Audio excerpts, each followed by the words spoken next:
Ay, ang jumbo, karimus, when you hello and welcome. My name is Alex, I'll be your tour guide for the next 30 minutes on a 2.5-mile African Family Safari.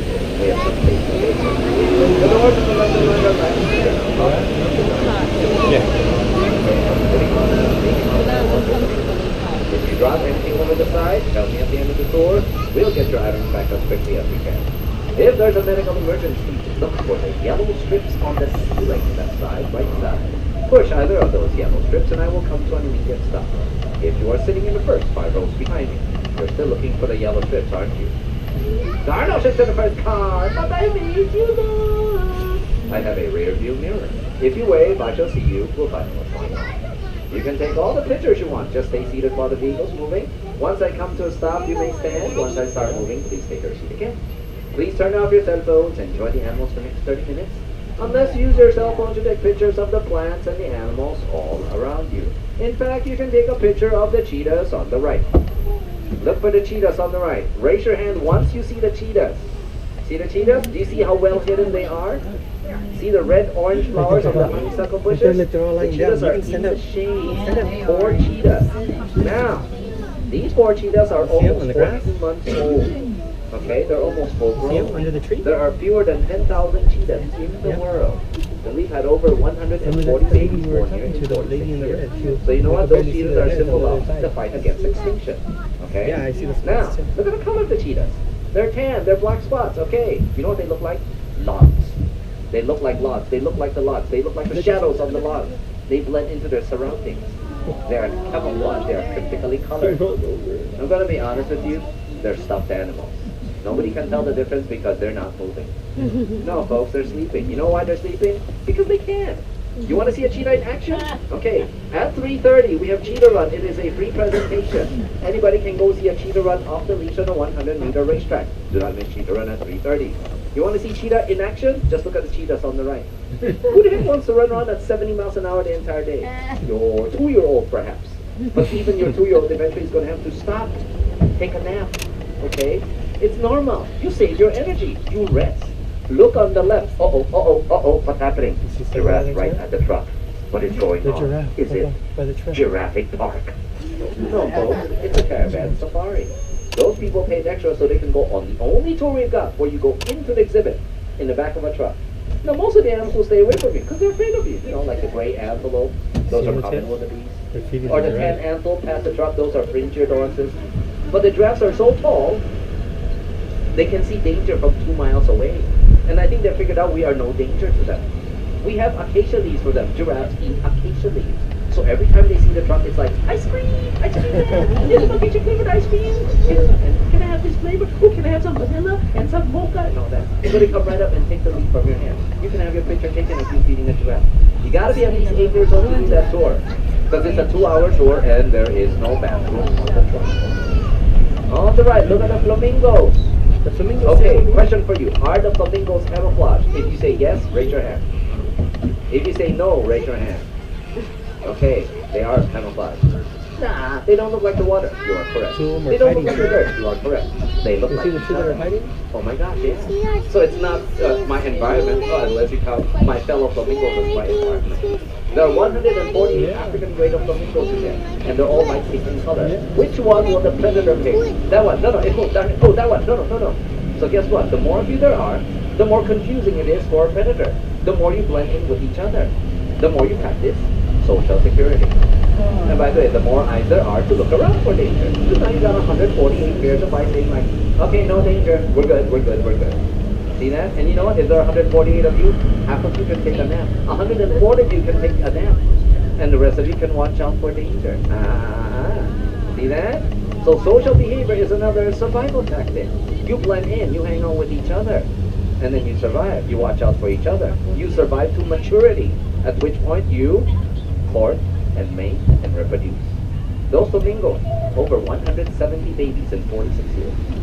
Luckily, there are over 400,000 African greater flamingos in Africa, so we don't need to breed them. But you never know. What if some virus wipes out the African greater flamingos in Africa? At least there's some in captivity, and that's the whole point. We have a reserve population. We may not be able to help the animals in the wild. You can advise governments all you want. You can reintroduce animals and plants back to the wild. for zoos is to actually breed these animals and plants in captivity. Okay? So that way there's that reserve population. Alright, and we're not the only one doing this, remember that. Lots of zoos, over 200 zoos and aquariums we work with to save the animals, to save the plants, to trade with each other. Orange flowers on the left, that's lion's tail. Spiky looking plant on the left, 8 feet tall, that's an aloe plant. Lion's tail is from Africa, and aloe is from Africa, Asia, and Europe. See that? Now, aloe grows very well in Southern California. You know why? Because apparently the weather here is very much like that of the Mediterranean. Here comes a 17-foot tall aloe plant on the left. Look up on the left. Oh my gosh, it looks like aloe grown in a tree. It is called a tree aloe, and it is not a tree. It is an entire aloe plant, and it is from South Africa. Okay? So we got animals from Africa, we got plants from Africa. What do you think most of these animals eat? Okay, cheetahs will hunt other animals. That's why they're all by themselves. Okay? What else? The giraffes eat plants, they eat acacia leaves. Most of these animals eat plants. They're vegetarians, they're herbivores. Dark green reed-like plants on the left, that's Cape Rush, that too is from South Africa. So we got plants here, we got animals here, we got the wide open spaces. Our South African habitat on the left, 60 acres. That's the size of an entire zoo. You can put 2,400 animals in here. Do we call ourselves the San Diego Zoo? No, that's the name of our sister organization. We call ourselves the San Diego Zoo Safari Park. And if you go on safari, you're going to see animals and plants and wide open spaces. The interaction, the relationships between the animals and the plants and their environment. So folks on the left, it's a safari. I mean, look at this. South Africa is on the left. You got a pond, you got an island, you got a desert right here on the left. You know there are little deserts in South Africa? The Namib, the Kalahari. You got grass, you got hills, you got valleys, you got trees. You got so many different habitats. You got diversity. We give the animals a choice. Where do you live? We made it for you. Knock yourself out. Make yourself at home. Okay? And so, the result is 3,700 animals. You'll find that many animals in a big zoo. You know, like the San Diego Zoo. See, 100 acres, 3,700 animals. But we're not a zoo. We're a safari park. So we have not 100 acres. We have 1,000 acres of land. 10 times the size of a big zoo. Zebras in front, on the right. Look. See, they're close to the fence, so it's kind of hard to see them. They actually came down. There is one zebra above the fence. Yeah. Look at, you can actually see the black and white stripes of the zebras. Yeah. Gravity zebras live between the Sahara and the Middle East. Pretty dry area. Imagine the heat waves coming from the land, blending into the stripes of the zebras. And from a distance, those zebras do not look striped. They look solid gray. They blend in again because gray is a very nice neutral color. Okay, can you still see the zebra on the right? Yeah. Oh, behind you on the right, I see a big brown bull. That's an Ankoli bull. Yeah, there's the zebras. There's a gray animal with bicycle handlebar horns, common wildebeest, and then there's the Ankoli bull. Okay, now this is the thing. That bull is retired. He has actually been with Ankoli cows. He has bred.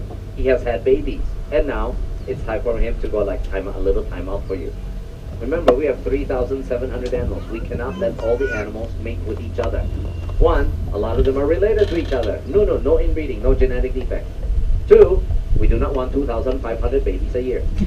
As it is, we try to limit ourselves to 600 babies a year. Most zoos, it's only up to 300 babies a year. But again, we're bigger than most zoos. Shaggy brown antelope on the left, that's an ellipsin waterbuck. It's brown, it looks like dirt, it looks like mud. It's a waterbuck. Okay?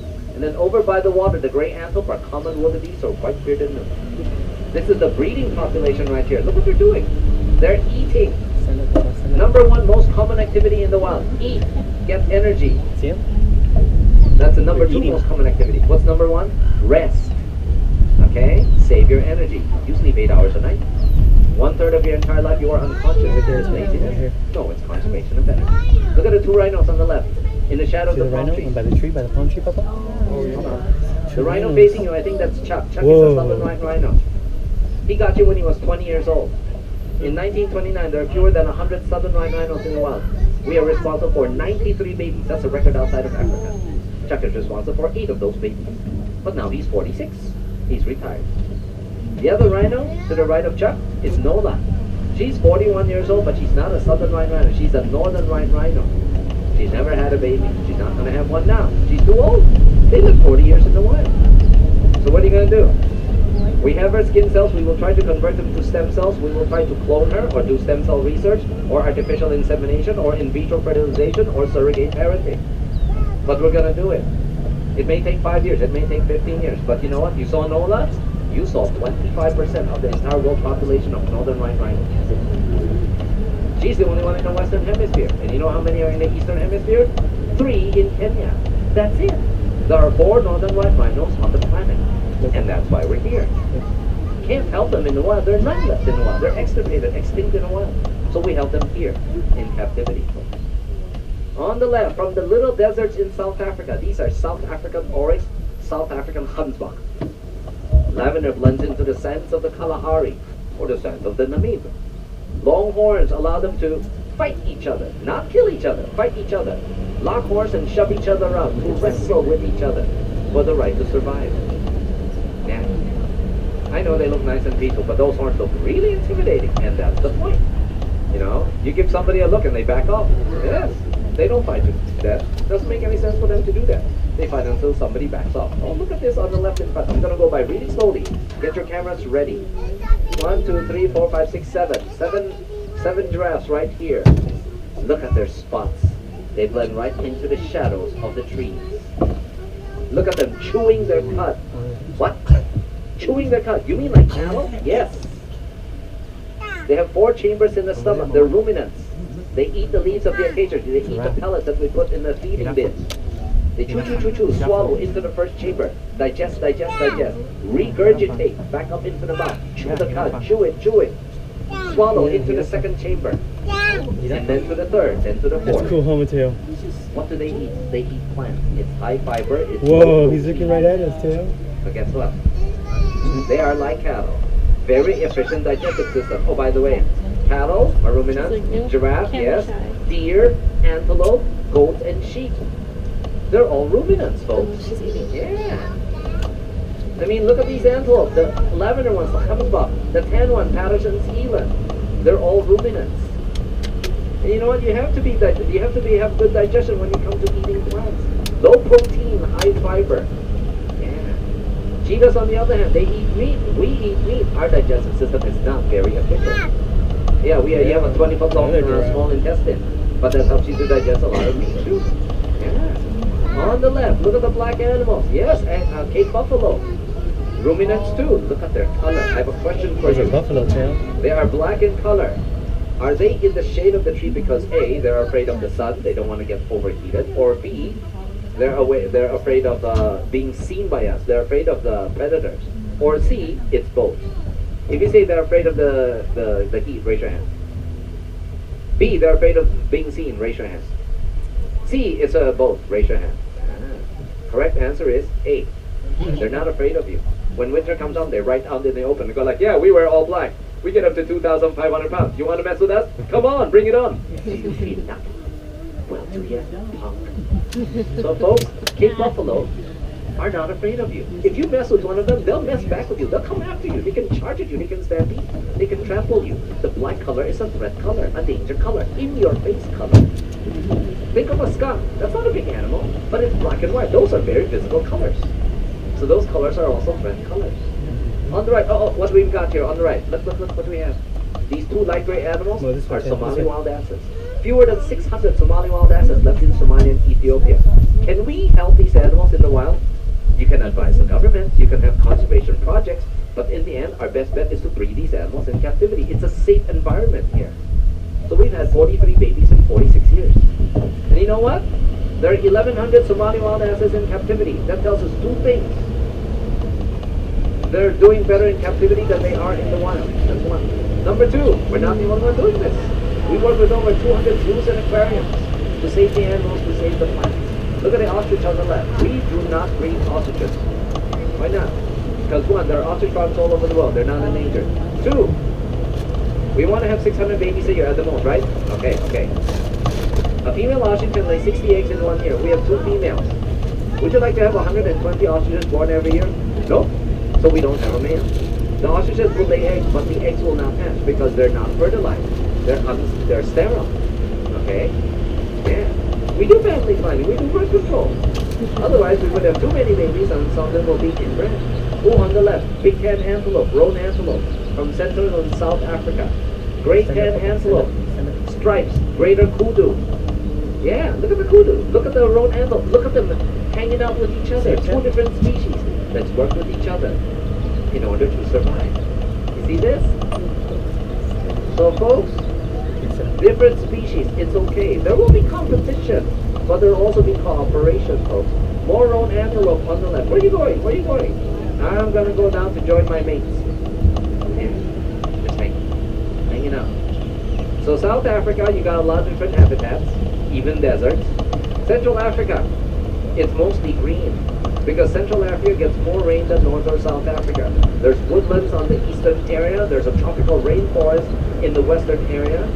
There's Mount Kilimanjaro, 19,300 feet above sea level, the highest point in Africa.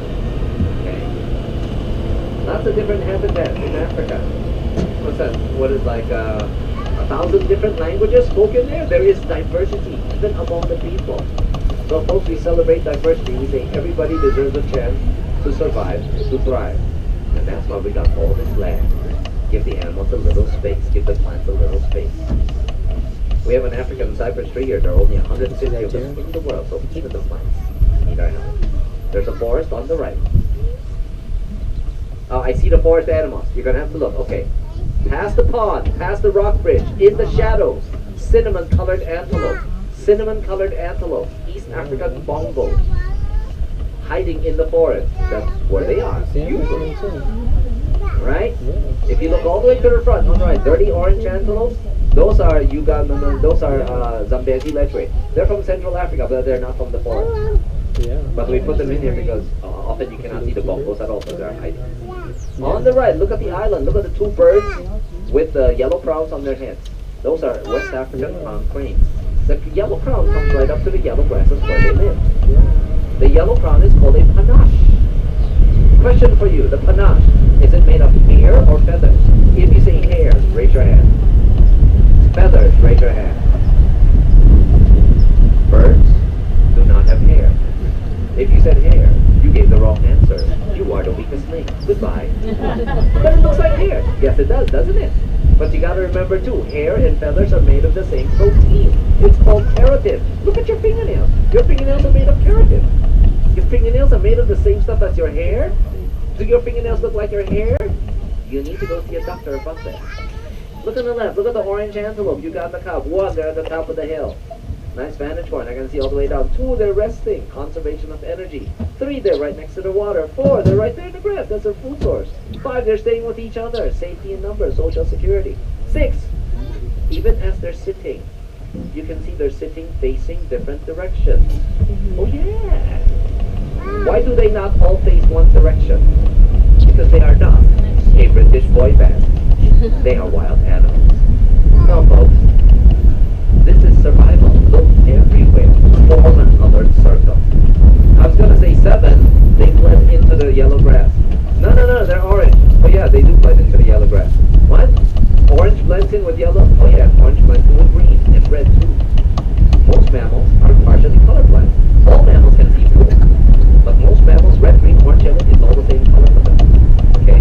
What they lack in color vision, they make up for in night vision. Okay? Better night vision than daytime vision. They're awake at night. They have to watch out for danger. We humans, better color vision, daytime vision than night vision. Because what are you looking at night? The insides of your eyelids. During the day, they'll be awake, but they'll be resting. Not moving around too much. It's hot. Sunset. Oh yeah, it's cooling off. The lions, leopards, wild dogs, hyenas, they wake up, they stretch, they go like, time to go hunting. So the hunters have good night vision? Well, the hunted better have good night vision too. These are all adaptations for survival. Yeah. I hope you learned something on the tour today. I hope you never stop learning. I hope you like to ask questions still. I hope you don't believe everything I tell you. You'll find out for yourself. There are 2 million species on the planet that we know of. Scientists say that at least 8 million species out there we have yet to discover. Never stop. On the left, what do we have? Okay. You can see the blue tram behind you on the left. You can, I don't know if you can still see the forest. What we've seen so far is around 200 acres of land, alright? Folks, we're not a zoo, we are a safari park. We have 1,000 acres of land. Hence Diego Zoo is 100 acres. That's a big zoo. We have 1,000 acres. San Diego Zoo is our sister organization. Patterson Zealand on the left. Look at them hanging out with each other. Social Security, facing each other. See this? Facing away from each other too. Facing opposite, different directions. 3 Patterson Zealand on the left, doing the alert circle. Springbok, little pen and whites. Cheetah food. Cheetah can run 70 miles an hour. Springbok can run 50 miles an hour. They're small, they're fast. Look at the black stripes on the side. It is a racing stripe. It is an advertisement. It is a Nike swoosh. That stripe says, neener, neener, neener, you can't catch me. See that? Look at them hanging out with each other. Antelope can range in size from 4 pounds for the royal antelope, all the way up to 2,200 pounds for the Patterson Zealand like the other left. Nursery, daycare center. Look behind you on the left. Daycare center in the shade of the bright green tree. Do you see all the Patterson Zealand babies in that area? Well, not all of them, but a lot of them. At least 6 of them, I'd say. Maybe more. See that? All born this year. I think this year they've actually had something like 11 babies. Very successful breeding program. And remember, every baby has its own birth certificate. They're not related to each other. Well, they're related to their parents. Maybe to their half brothers and half sisters and all that. Maybe their brothers and sisters, but this is the thing. We don't relate to them. We keep records. So we make sure animals do not mate with their relatives. We don't want inbreeding, we want genetic diversity. Okay? Oh my, coming up on the right. Look at this acacia tree. Look at the thorns on this acacia tree. Oh my God. Nice defense, huh? Wait a minute, but you said the giraffes eat the leaves of the acacia tree. Yeah, that's why the tongue can be 18 inches long. Get around the thorns, get to the leaves. And I'll be honest with you, the saliva of a giraffe is very thick, and the tongue is thick-skinned. So they eat the thorns. They eat the thorns too. Okay? They don't mind. They don't care. Yeah. Coming up on the left. Okay, you've seen most of the antelope. They hide. They blend in. Here comes an antelope that is not hiding. Look at the chocolate brown antelope on the left. These are South African sable antelope. Look at the horns of the sable antelope. Look at the color. Look how intimidating they look. Do you see this? Even the females have horns. Yeah. Lion sees a sable antelope, asks 2 things. 1, why are they so visible? They're not hiding from me. 2, oh my gosh, look at the size of those horns. Are they dangerous? And then the lion will come to the conclusion, I'm going to go after a wildebeest. Because sable antelope will get intimidating. In the end, they'll run away from lions. But you know what? If you can bluff the lion into not taking you, you save yourself the trouble of running away from the lion. Look at the horns on the right. You want to see big horns? Look at the Ankoli cattle on the right, in front, up, up, up. Now, you see the horns? Look at your bench. Your bench is 6 feet across. Add another foot, and that's how wide those horns get. Up to 7 feet across, up to 80 pounds. It is not natural to have horns that big. Those are not natural cattle. They're cyborgs. No, folks. Ankoli cattle are not wild cattle. They're semi-domesticated cattle. People own them. People breed them. Think of them as the larger cousins of Texas Longhorns. You know why we have semi-domesticated cattle here? Because they're a gift to us from African tribes. Back in 1969 when we first started. And you know why we're here? Because the San Diego Zoo is our sister organization. Next year will be our centennial. 1916 to 2016, 100 years old. And in the late 1950s, the San Diego Zoo said we got 100 acres here. Let's find a place where we can let the animals run wild, run free. So they found these 1,800 acres here in the safari, in the Cypress Valley. Okay? Wait a minute, 1,800 acres? You said you have 1,000 acres of land set aside for your animals and plants. Oh yes. But I forgot that we also have another 800 acres of undeveloped land. Yeah. You saw all the brush around, the gray tan, like a dark green, really dull plants? Well, guess what? 800 acres is undeveloped. Why? Because we're not the only ones living here. Did you know that there are over 90 endangered species in San Diego County? I mean, you think endangered, you think about Africa. No, what about our own backyard? So folks, 800 acres of undeveloped land, sometimes conservation means live and let live. Okay? Leave it alone. Leave the coastal sage-grouse habitat alone. Look at these grasses on the left. That look like fountains coming out of the ground. That's deer grass. That's from the United States. That's from southwestern United States, folks. Okay? So folks, conservation is everywhere.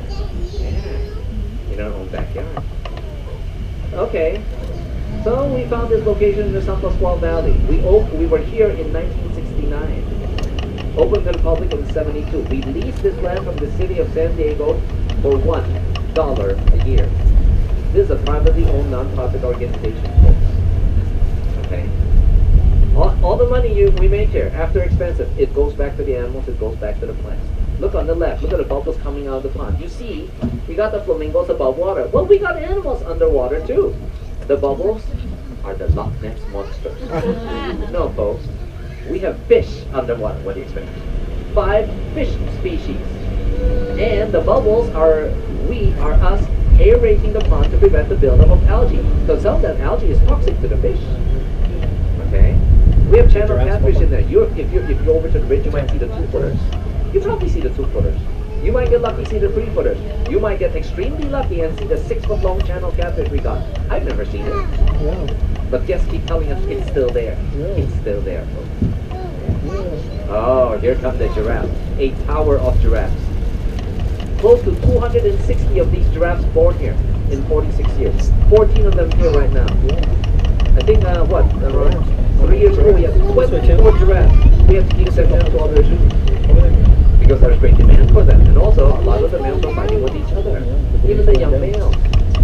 If you're lucky, you will see 1, 2, 3, 4 babies. 4 baby giraffes. Look at the size of the giraffe compared to the human being. Look at this. Isn't that cool? That lady's feeding them. It is a little over $100, okay? To do the caravan safari. I had a guest actually come up to me after the tour and he said, I went on safari in Africa. After 2 weeks, I complained to the tour guide. At the end of the tour, I said to the tour guide, I only saw 4 rhinos. Tour guide says, go to the San Diego Zoo Safari Park and adopt the rhinos there. And that guest is now a member. You get a membership with us, you get a membership with the San Diego Zoo. 2 G's for the price of 1. No blackout rates on your membership. We're open every day. It's a non-profit organization. You want to ride the tram again? Last tour's at 4:15. Show you all they pass. Show your membership. Be in line by 4:15. We'll get you on the tram. Okay. Come back. We're open every day. Come back. Take a look on the left. Here comes a thorn tree. This is an African acacia tree. It is called a thorn tree for obvious reasons. Now, after the tour, we're going to play a game. We're going to climb the thorn tree. Whoever comes down